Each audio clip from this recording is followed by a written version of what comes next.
Olá pessoal, boa tarde. Bem, nós vamos começar agora mais um encontro desse programa de leituras dos livros sobre o corpo, sobre terapia corporal. Hoje a gente vai falar sobre esse livro, Psicologia de Massas do Fascismo, do Wilhelm Reich. Bem-vindos.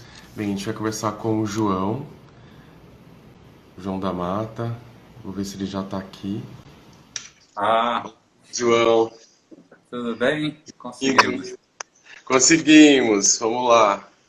Você consegue me ver bem? Sim, sim. Legal. Todos... Tem uma galerinha entrando aí, né?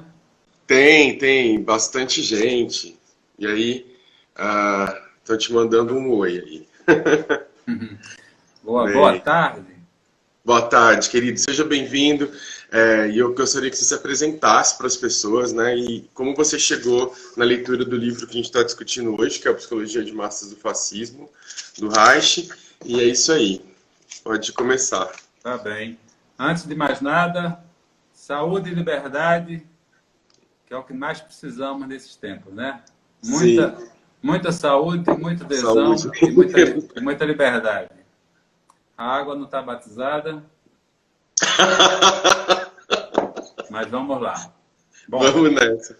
Desejo que a gente tenha uma boa conversa, Joviniano, e as pessoas que estão aqui nos assistindo. É um prazer enorme estar conversando com você, não só pela temática do livro, que eu acho que ela é fundamental na obra do Reich, desse autor tão caro, né? A nós na Soma, vou falar um pouquinho dele, e tão presente enquanto abordagem, enquanto tema, diante do que nós estamos vivendo atualmente no Brasil e no mundo, né? Um livro escrito na década de 30 que mantém sua atualidade. Então, assim, iniciando nossa conversa e atendendo esse pedido inicial, eu tomei contato com a obra do Reich e esse foi um dos livros que mais me impactou em sua obra, junto com o Escute-se a Ninguém, porque eu acho que são textos bastante fortes, em que ele vai justamente ser agudo em suas análises, e é uma dimensão da obra desse pensador fundamental na psicologia contemporânea, eu não digo negligenciada, mas talvez não tão valorizada como uma parte da obra do Reich ligada à corporeidade. Então, minha trajetória, eu entro em contato com a obra do Reich através do encontro com a somaterapia, isso na década de 80, final de 80 ainda.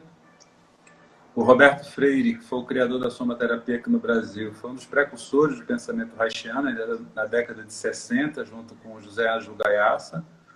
Foram dois importantes psiquiatras e pesquisadores da obra do Reich no Brasil. Eu conheci o Roberto em 88, 89, em Recife. Tomei contato com a obra do Reich, portanto, de forma bastante empírica, através da prática da Soma, né, que é um trabalho corporal, em grupo, uma proposta terapêutica que eu posso daqui a pouco sintetizar um pouco, realizada exclusivamente, como eu falei, em grupo, e que tem na obra do Reich uma espécie de espinha dorsal. E um Reich que justamente o Roberto vai resgatar, não apenas o Reich que ficou mais conhecido a partir da sua inflexão à corporeidade, a partir da sua inclusão na psicanálise, né? O Reich corporalista, o Reich da psicossomática, o Reich que é muitas vezes associado a essa espécie de pai da psicologia corporal no mundo, aquele que traz, né, o corpo para a cena terapêutica e vai dizer que a palavra é apenas a palavra é suficiente no trato dos conflitos humanos, mas o Reich também que traz essa análise política à psicologia.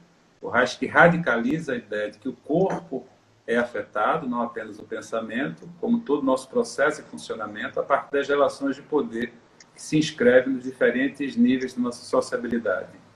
De forma diferente, mas eu acredito que ele também antecede um pouco a própria noção que o Foucault vai depois mais detalhadamente trabalhar sobre o poder. A gente pode também conversar um pouquinho sobre a importância e a atualidade do Foucault e o encontro que possa ter também com a obra do Reich. E eu estou dando essa introdução porque eu considero que essa parte da obra do Reich, como eu falei, um pouco negligenciada, um pouco vista como secundária, eu acho que ela é fundamental. Primeiro porque o Reich foi um dos primeiros psicanalistas a fazer essa aproximação com o marxismo, né, que depois ele vai também se desfiliar. Mas ele pensava que era possível trazer as compreensões sobre a subjetividade, sobre os aspectos emocionais para a compreensão social, e que o marxismo tanto trazia, mas também trazer para a própria psicanálise uma noção que a sociabilidade, que as relações de poder, que as próprias relações econômicas influenciam o nosso comportamento. Esse livro ele escreve num momento crucial dessa relação, né, freudo-marxista, porque ele se aproxima muito jovem da psicanálise, com 20 e poucos anos, pega ali toda a década de 20, né, dentro da clínica psicanalítica de Viena. No final de 20, mais ou menos, ele se incorpora mais diretamente, 27, 28, ele entra mais diretamente no Partido Comunista Alemão. E justamente ele começa a elaborar esse texto entre 1930 e 1933, situar um pouco a obra da psicologia de massa do fascismo num determinado contexto histórico e, ao mesmo tempo, do percurso profissional do Reich. Eu acredito que é possível falar de muitos Reiches, né? Um Reich bastante psicanalítico, que ele ingressa, então, muito jovem na sociedade psicanalítica, um Reich freudo-marxista, como a gente estava falando antes de cair a conexão, um Reich que começa a produzir críticas, proferir críticas à metodologia da psicanálise e também o seu aspecto de um certo esvaziamento social e político, e começa a proferir críticas também ao marxismo, que ele chamou depois de marxismo comum, né? E que mais tarde ele vai radicalizar com a expressão fascismo vermelho. Um Reich que se afasta, portanto, é expulso tanto dessas duas dimensões.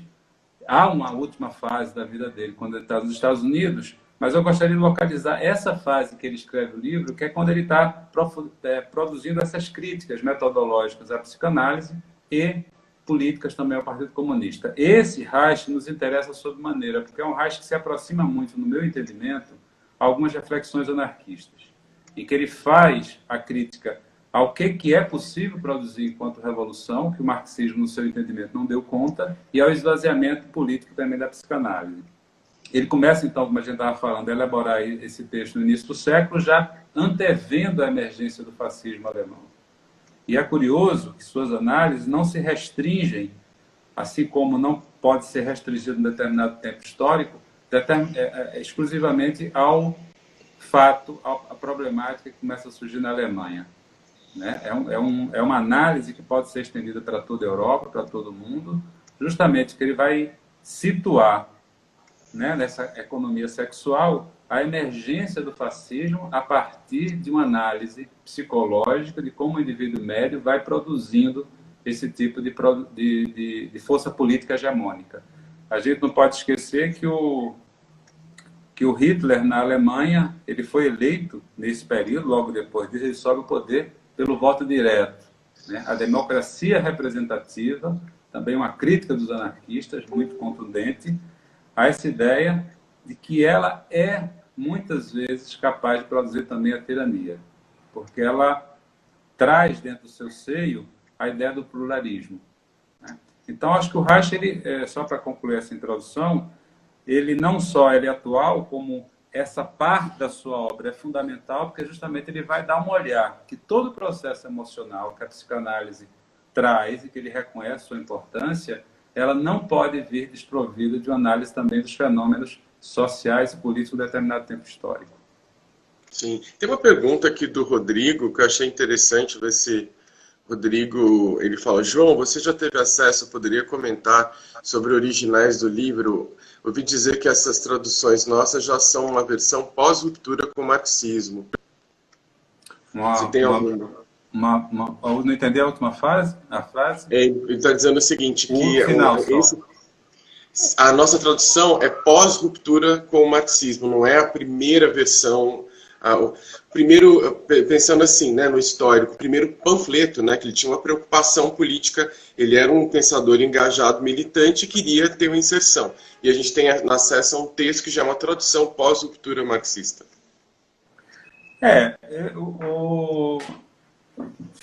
O que eu sempre tomei conhecimento é que ele começa a elaborar esse estudo ainda no período marxista, na década de 30. Primeira publicação sai entre 32, algumas pessoas 33, ou como um panfleto, ou como em si um pré-livro.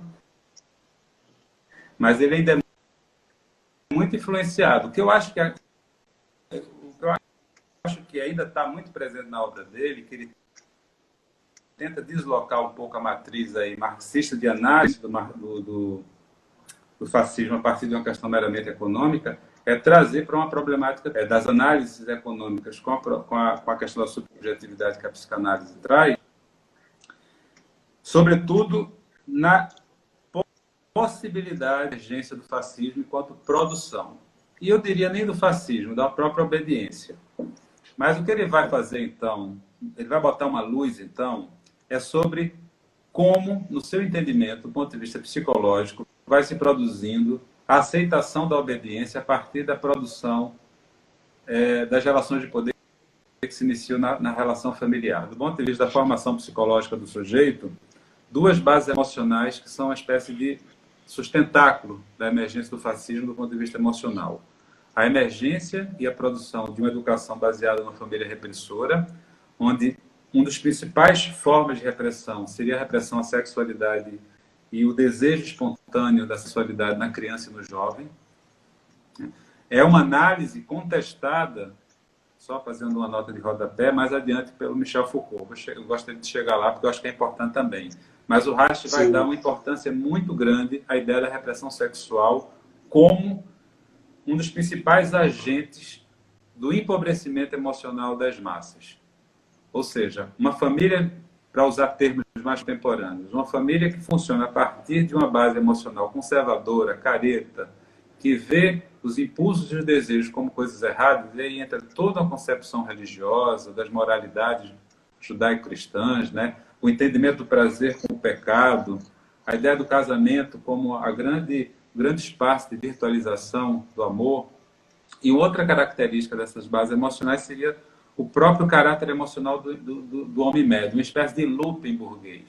Né? O looping é um conceito marxista, né, que está aplicado às classes trabalhadoras, seria uma espécie de subclasse trabalhadora, que às vezes é vista até de uma forma muito pejorativa.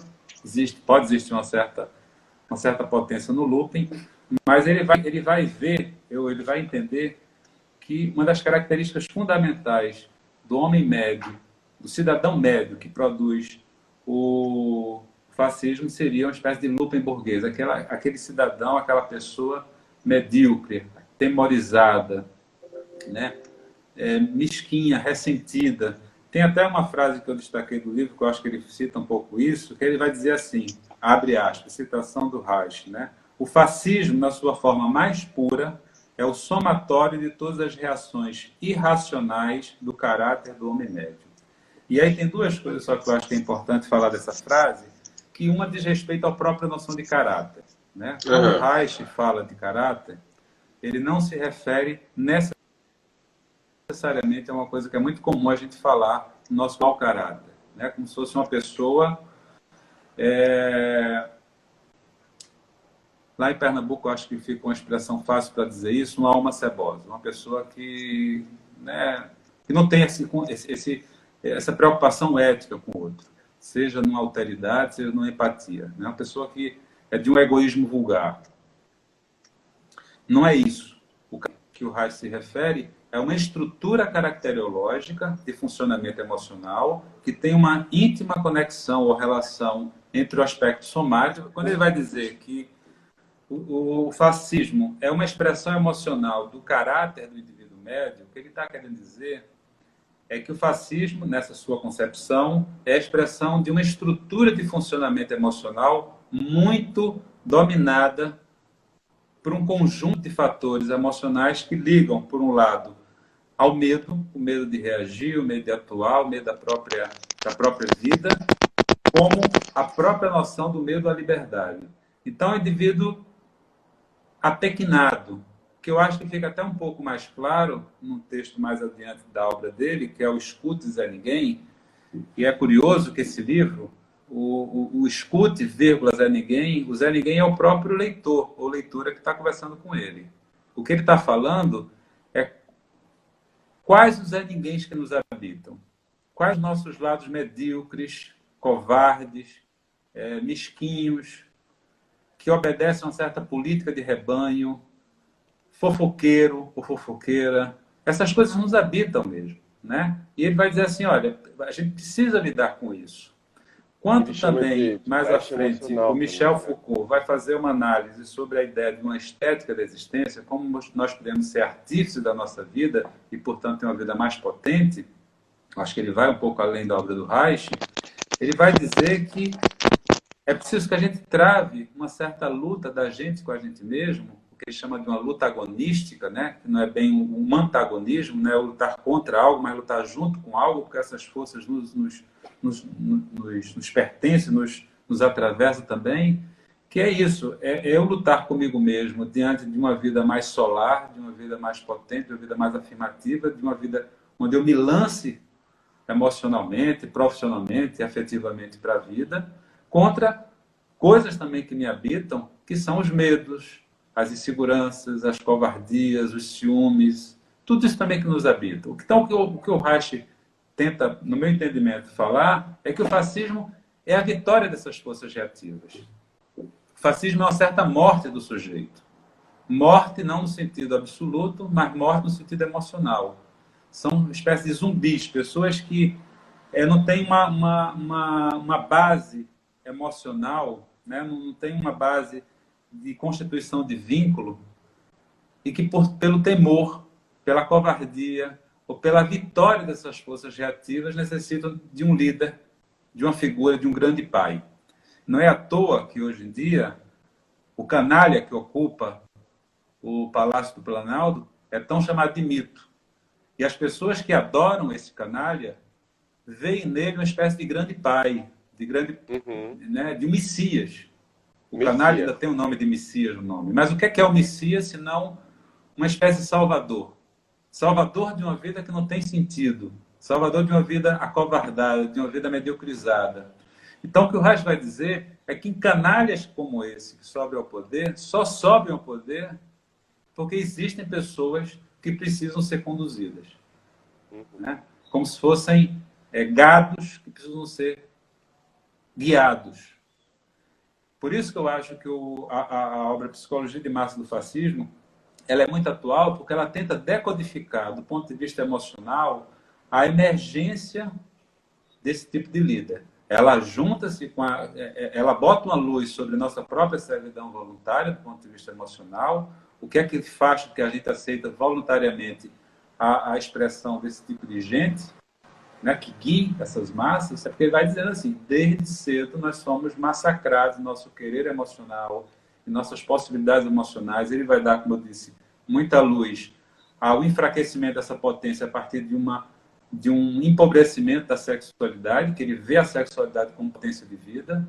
Então, se eu tenho uma sexualidade reprimida, pouco vivida, vista como um lugar de pecado, né, eu vou ter uma das grandes potências de vida também enfraquecida. E é fácil aceitar figuras de poder se eu não tenho a percepção de como o prazo da sexualidade me traz ela estando abafada.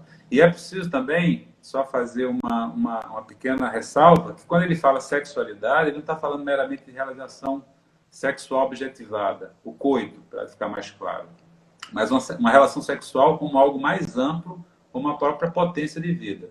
Em certa medida, o que o Reich vai trazer, né, é que preciso que a gente atinja uma potência orgástica. E o orgasmo também falando aí, não é o orgasmo meramente sexual, esse também, mas o orgasmo enquanto experiência de vida, experiência criadora, experiência afetiva, experiência política.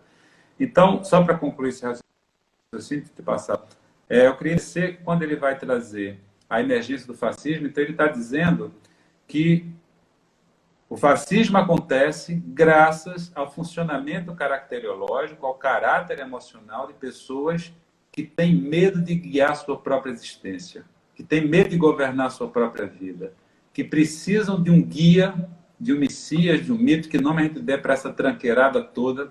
Ou seja, são pessoas que vivem esse estágio emocional que talvez sempre exista.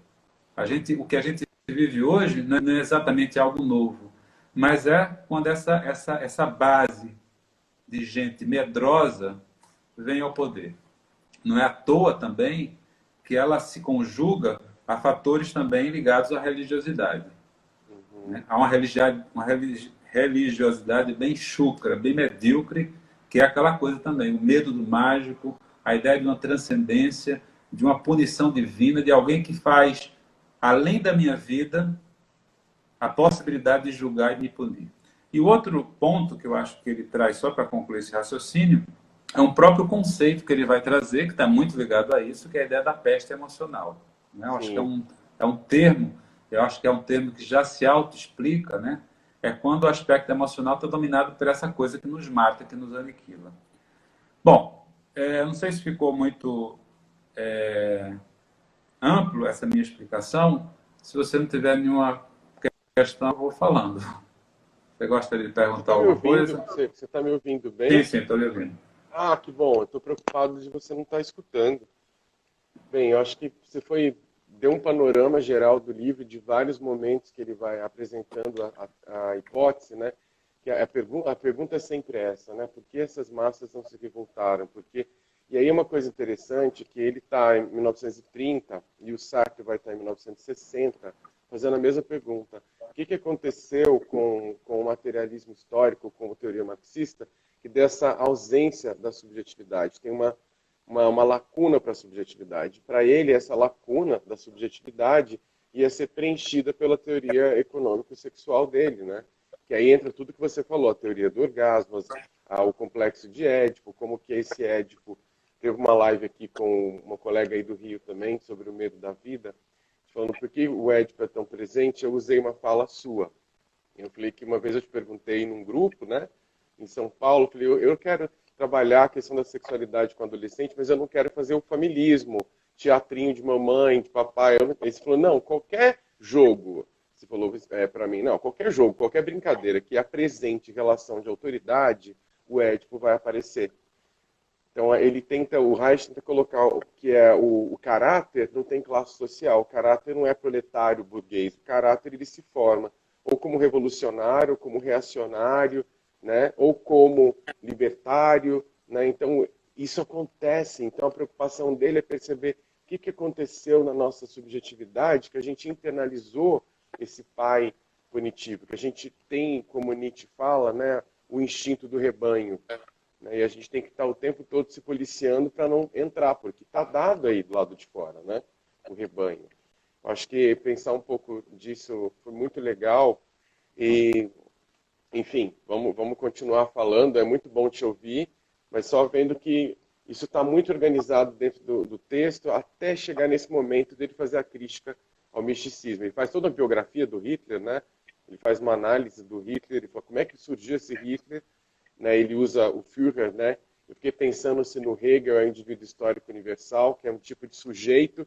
O Hegel fala que o Napoleão era o indivíduo histórico universal. Ela assumia o espírito da época. E, de certa forma, o Reich vai lá no Marx, não tem espírito da época coisa nenhuma. Isso é produzido materialmente, isso é produzido pelas relações sociais contraditórias, e que se a gente não se der conta do que ele chama de consciência de classe, a gente não vai ser num momento ter responsabilidade social. Eu acho que, passando a bola para você, essa coisa do místico, como que esse místico acaba se tornando um apolítico, né? Que é uma coisa muito complicada a gente pensar nessa ideia do apolítico, né? Eu acho que Apolítico. uma das coisas que talvez tenham mais incomodado o Reich é justamente essa ideia de que ele foi acusado dentro do seio psicanalítico de ser um político ali no ambiente científico. Ele vai dizer que não existe ciência sem política. Todo nosso ato é um ato político. Pensando política enquanto relação de poder, né? Se eu tenho um relacionamento amoroso, se eu educo um filho, não só há uma relação política, como uma relação de governo também. A gente também tem esse hábito, né, de pensar a política dentro dessa esfera macrosocial dos partidos, do Congresso, do governo, do Estado, e mesmo o governo como essa esfera do Estado, mas a relação de governo ela opera a nível molecular e a nível cotidiano. Quando um pai ou uma mãe diz para uma criança, senta, vai dormir, come, vai tomar banho e faz isso, começa a se instaurar aí uma relação de governo de uns sobre os outros. Né? A gente tem esse hábito de governar as condutas, sobretudo com quem a gente ama, que aí também é um capítulo particular dessa relação de poder, que é quando essa relação de poder e de governo é exercida pelo afeto, o que produz, inclusive, muito mais efeito. Porque quando eu exerço a minha relação de poder a partir da força do castigo, que é uma das bases da nossa educação, é a punição e o castigo, é possível ainda se criar uma revolta. Mas quando eu crio uma relação de poder baseada no uso do afeto, do amor, é muito mais difícil criar revolta porque vem a culpa. A culpa, muitas vezes, é o medo de machucar figuras que a gente ama. O que eu acho que ele vai tentando elucidar, e a questão do misticismo entra por aí também, é como essas relações de governo, de poder, elas se capilarizam a partir das relações familiares, né? Das relações onde o amor é usado como instrumento de uso, controle e posse do outro. A gente cresce nesse âmbito, torna-se adulto e reproduz isso, não só com nossas figuras amorosas, como com nossos filhos também. O sentimento de posse e controle sobre o outro, não só do corpo, mas da conduta, do jeito, do ir e vir.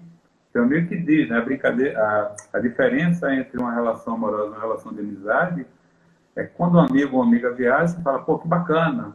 E aí, legal. Quando um amante seu vai viajar, você fala, mas vai com quem? E eu? Né? E ele vai dizer assim, as relações afetivas, amorosas, mesmo as relações familiares, podem se aproximar mais das relações das amizades, que é, inclusive, vista pelo Lagoeci, da servidão voluntária, que a gente falou no início, como um grande contraponto às relações de servidão.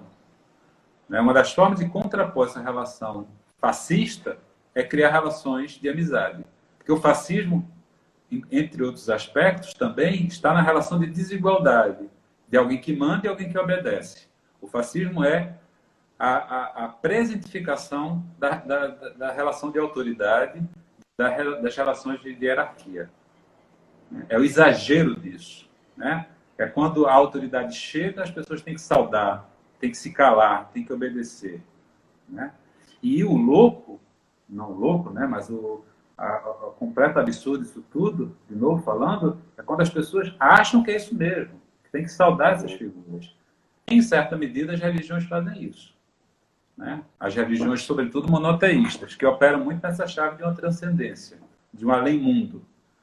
Né? Eu gosto muito de um autor, o Michel Onfray, tem um livro que eu recomendo, Tratado de Ateologia, em que ele vai dizer que o mesmo Deus, né, que é protetor, é aquele Deus que pune. E nunca se matou tanto na história da humanidade, em nome de Deus.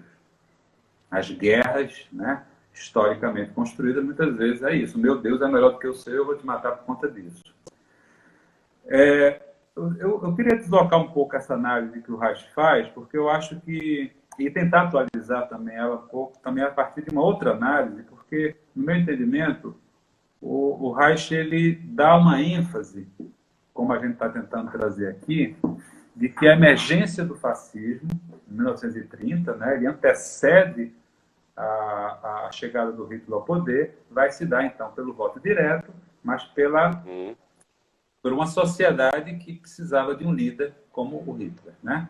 Uma sociedade fundada a partir desse cidadão médio, amedrontado, com medo da vida, despotencializado, fruto de uma educação repressora, conservadora, que produzia um medo à liberdade e um reacionarismo. Então, esse cidadão médio, que eu estou chamando aqui de um Lupen burguês, é aquele que, então, vai valorizar essa figura. Morreu em 57. Né? Pouco depois da publicação desse livro, em 1939, já com a ascensão do fascismo na Europa, né? E o início da Segunda Guerra Mundial, o Reich é perseguido, ele é de origem judaica, ele vai fugir para os Estados Unidos. Os Estados Unidos o acolhem por ser um pensador já crítico do marxismo, né? Que ele vai, como eu falei, chamar de fascismo vermelho, porque ele vai, se no primeiro momento ele vai entender que o marxismo ele seria um contraponto ao capitalismo, uma forma de olhar para esse social e trazer uma leitura de uma possibilidade de revolução, de transformação desse modelo societário, ele vai dizer assim, esse indivíduo, mesmo soviético, ele não vai produzir revolução, porque ele também está domado por essas forças reativas. Ele não vai conseguir fazer. E ele vai, então, se afastar gradativamente. Tem um conceito dele chamado democracia do trabalho, que eu acho que se aproxima muito da ideia libertária, que é a ideia da autogestão, né, das relações, da igualdade na diferença. E ele é acolhido, então, nos Estados Unidos, nesse período, como um autor anticomunista. É um certo deslocamento da análise do poder que o Reich traz, porque eu acho que ele centra muito as análises do poder dele a partir dessa ótica, e tendo como principal modo de repressão a sexualidade. Eu acho que uma das grandes questões do Reich é essa, que a tese fica ingênua e vulgarmente comentada como, então vamos transar mais para ficar todo mundo soltinho. Não significa isso, né? Claro que não é isso. Mas quando ele vai dizer que a sexualidade, ela reprimida, ela produz esse medo aos instintos naturais, né? E ao mesmo tempo a vivência de uma vida mais mediocrizada, ele está dizendo também que a sexualidade ela pode ser vivificada a partir de uma explosão de vida. Tem toda aquela ideia lá da função do orgasmo, que é um livro fundamental dele também. Antes que ele vai expandir, como eu estava falando, a ideia do orgasmo para a nossa... Mas ele ainda vai atribuir muito a ideia do poder repressor como indivíduo médio, da própria peste emocional, como terreno fértil para emergência. E o misticismo, como você trouxe, terreno fértil para a emergência do fascismo. Esse texto ainda eu acho atual, a gente ainda vive isso aqui com todas essas características e peculiaridades do Brasil, que favorece a sua emergência, inclusive dentro da própria democracia.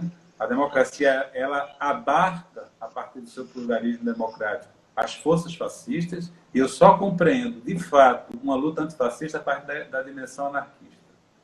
Eu acho que a única forma de combater o anarquismo o fascismo, é na porrada. Não consigo entender como se pode dialogar com o fascista, né? Sem citar nenhum autor aí, não precisa a gente citar nomes aqui. Mas conversar com o fascista não dá, dialogar com o fascista não dá. Estabelecer um pluralismo democrático, onde caiba isso também, no meu entendimento, não é possível.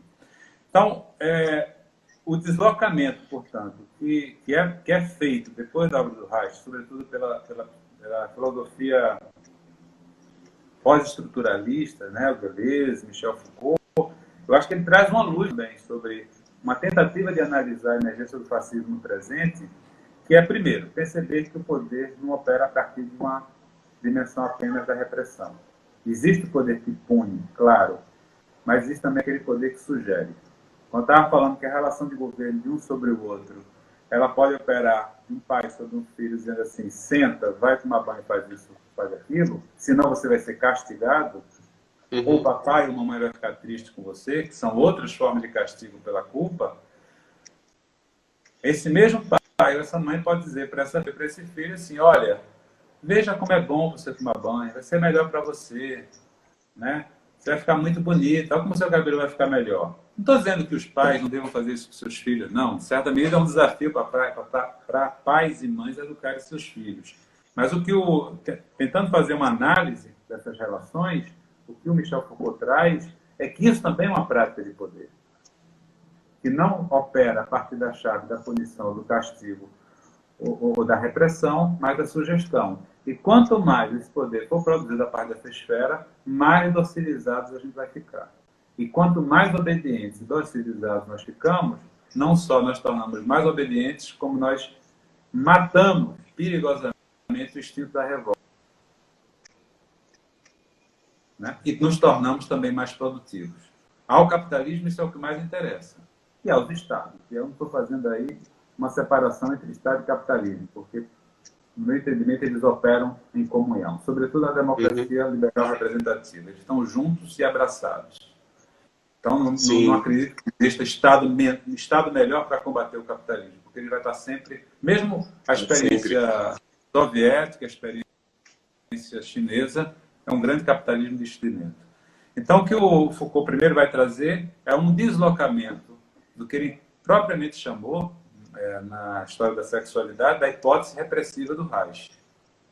Eu não acho que as coisas se anulem, Reich falou isso no início do século XX, mas o próprio discurso sobre a sexualidade já é o discurso, né, de produção dessas próprias relações de poder, porque vai produzindo subjetividade. O Deleuze fala, né, quando os incrementos da produção de subjetividade é um dos grandes incrementos da sociedade capitalista.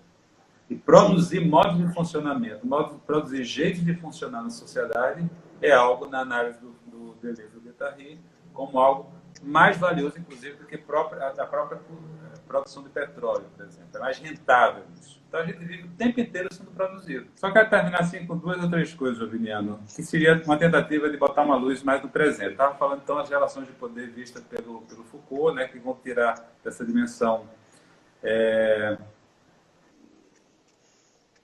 apenas repressora, mas também observar o que é que a gente pode fazer, no meu entendimento, né? Para além de uma visão utópica, onde lá na frente a gente possa viver uma sociedade livre disso.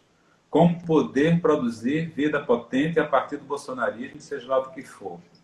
Eu acho que o que ele traz, e o que os anarquismos também tentam trazer, é a ideia de que a liberdade não é um estado puro, um lugar a ser alcançado, mas uma prática social. Eu gosto muito de um texto que ele escreveu para a introdução do Antiético, que você conhece, né? Onde ele vai colocar uma coisa muito importante, né, para as pessoas que estão no ativismo político. Não se apaixonem pelo poder, né? Porque o poder é muito sedutor, né, de se apaixonar.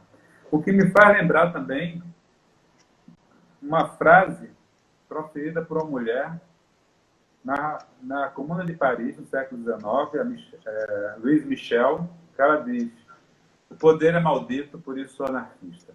Eu não acho que tenha necessariamente uma concepção... Deixa eu diminuir essa luz aqui. Porra. Diminuir um pouco.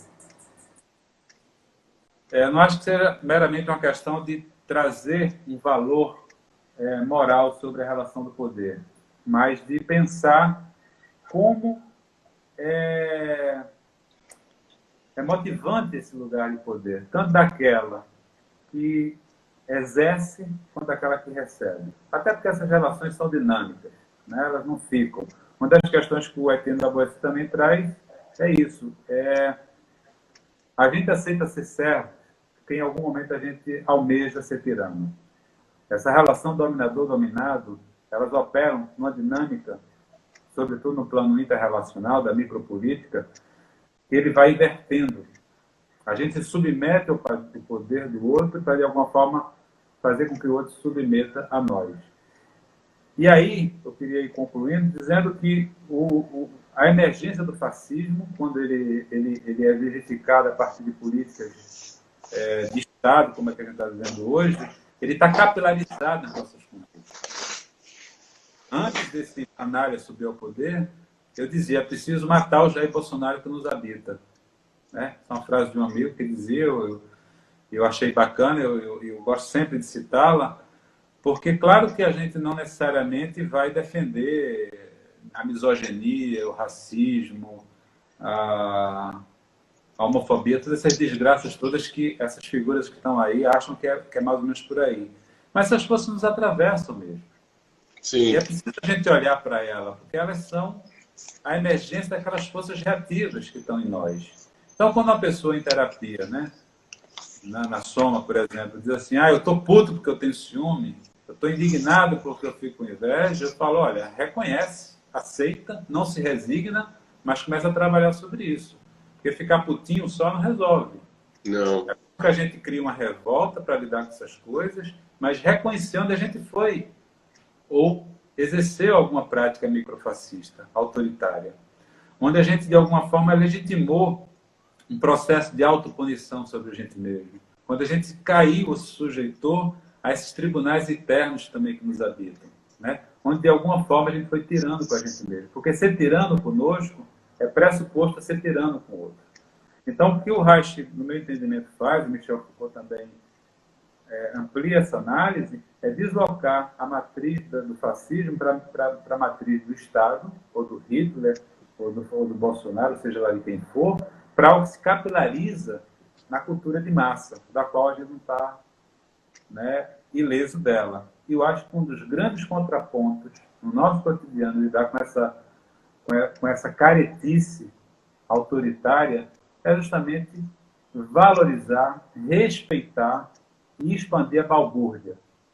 Se eles dizem que a balbúrdia ocupa as universidades, eles acham isso horror, é preciso que a gente viva nossos corpos e nos corpos das pessoas que vivem conosco. Não de forma banal ou ingênua, mas legitimar isso como uma ética de vida, como uma ética que se capilariza numa estética. É balbúrdia, sim. É sensualismo, sim. É libertarismo, sim. É luta contra o conservadorismo. É revolta contra o reacionarismo. Porque essas forças é a aniquilação da morte, não na aniquilação da vida.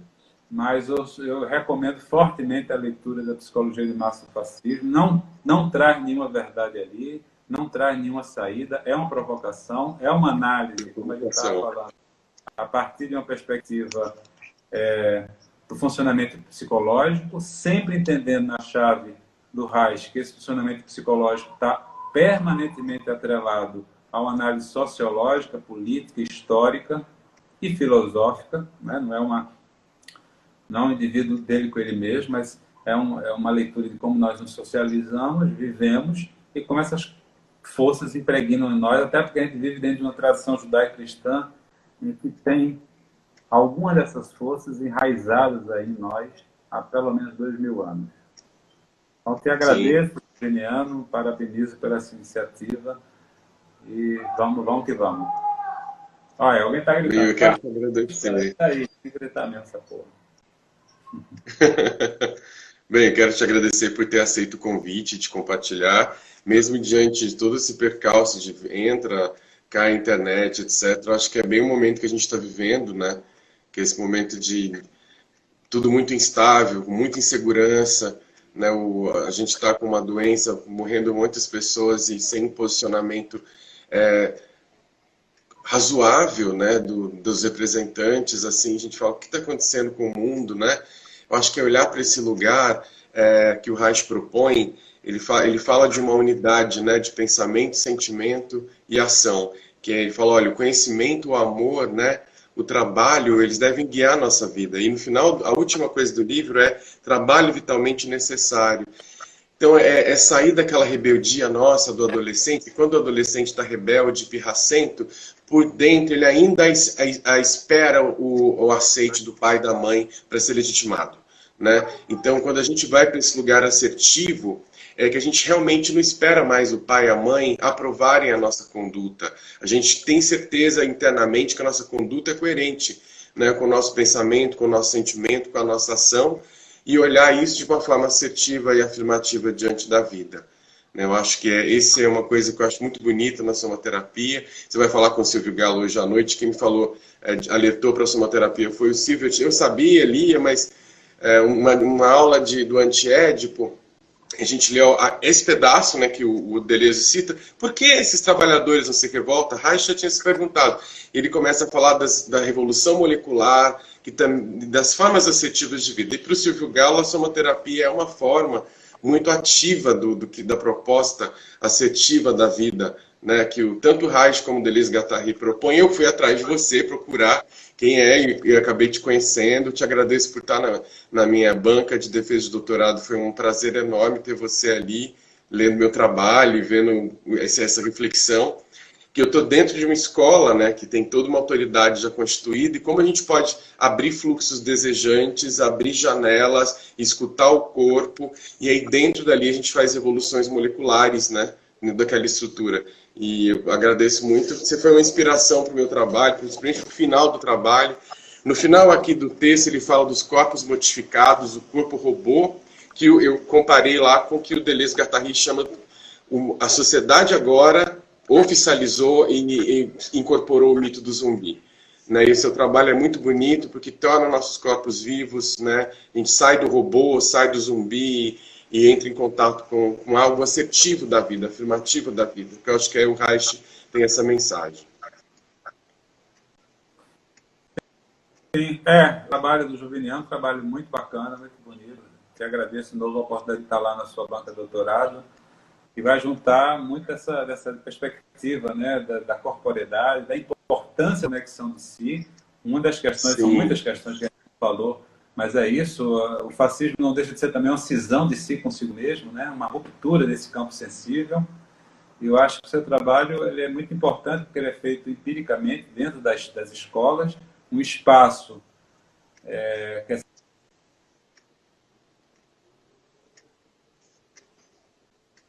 Voltou? Mas eu acho que você traz essa... voltou. Eu estava falando da escola como espaço disciplinar, então você faz um trabalho muito importante, né?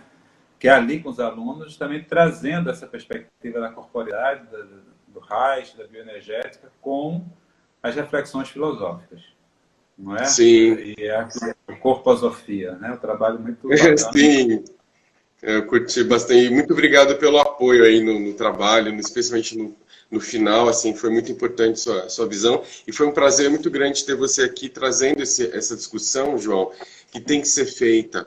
Né? Hoje, agora à tarde, você à noite vai continuar, e mais pessoas que estão aqui poderem fazer essa discussão, porque a gente fala, o que aconteceu que essa pessoa está apoiando isso? Falando, não aconteceu, já está acontecendo desde a Constituição do Patriarcado, né? Essa subserviência e essa não assertividade da singularidade de todo mundo, mas essa massificação, é uma coisa que não está agora.